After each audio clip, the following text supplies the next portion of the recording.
Sono partite per la serie numero 4, in corsia 2 Rossetto Veronica Gabbiano, corsia 3 Gorza Veronica Onda Blu, corsia 4 Moscon Giorgia Piavenuoto, corsia 5 Fanfani Lavigna Piavenuoto, corsia 6 Gandolfi Gaia dello Sport, in corsia 7 per la rappresentativa Rosà Sonda Marianna. Procediamo con la premiazione dei 200 d'orso categoria ragazzi maschi.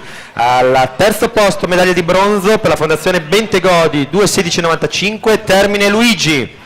Premia i 200 d'orso il dottor Calanza.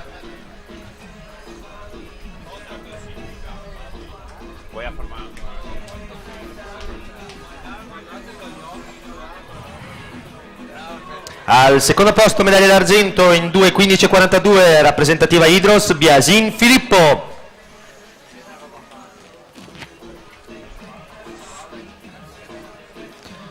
Medaglia d'oro con il nuovo record della manifestazione categoria ragazzi con il tempo di 2:06:43 della sua società dello sport Cecon Thomas.